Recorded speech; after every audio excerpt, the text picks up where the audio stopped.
And another relationship and partner that I've had most of my life since 1979 is Dr. Randall Spare. As fate would have it, we ended up going to the same orientation at Kansas State University, and we were in the same little group. Oh, that guy's from St. John. I've heard of St. John before. Well, I'm from Ashland, and so he'd heard of Ashland. And lo and behold, we ultimately ended up in farmhouse fraternity together.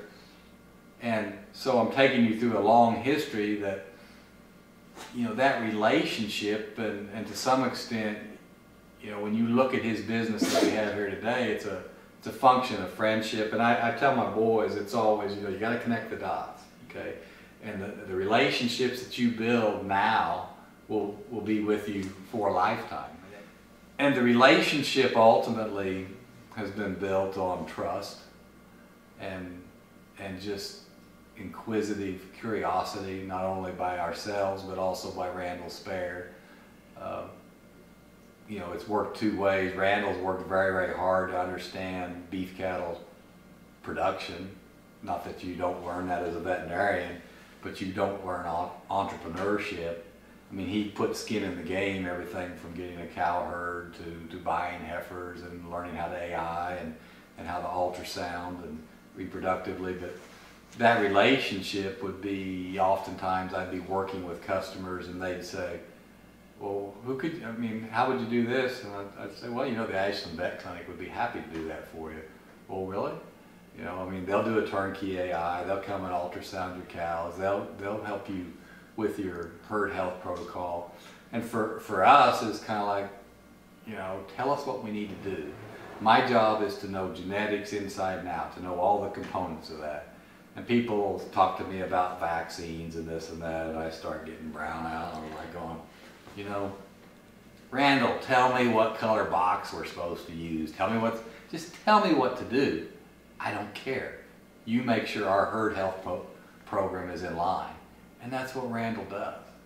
And so we talk about these things, and as we head to Dr. Spare, I think our 30-some thousandth test of, persistently infected BVD.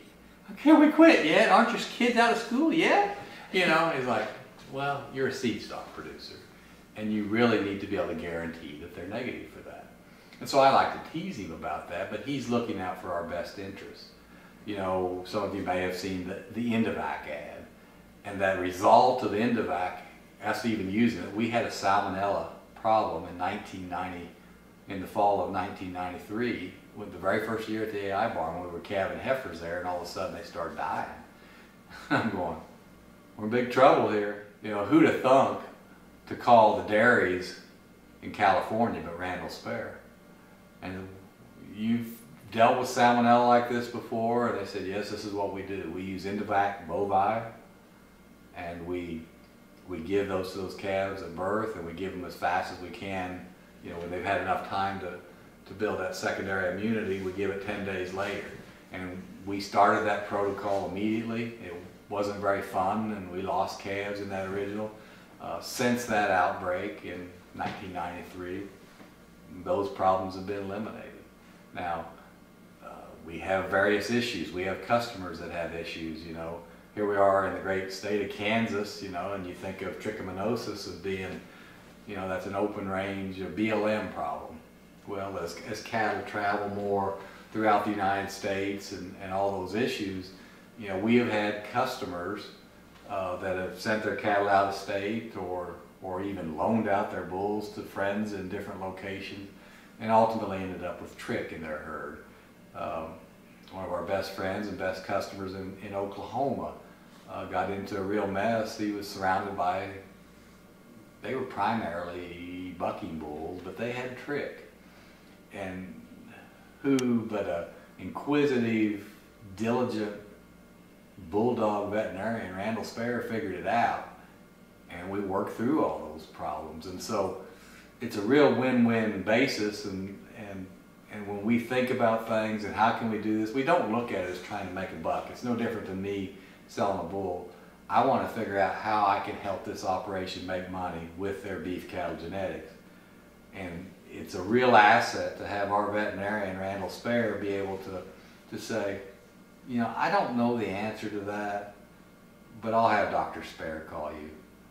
And he has a statement that he used. He probably stole it from Dr. Dan Upson, who was on one of K-State's last Final Four teams, I'll have you know. But Dr. Dan was a great teacher at Kansas State, and Randall's quote from him is, people really don't care how much you know until they know how much you care. And that kind of sums up our relationship with our veterinarian. It's total and complete trust, and knowing that he's working as hard as he possibly can for us to help us solve our problems, and that helps make our operation much, much better.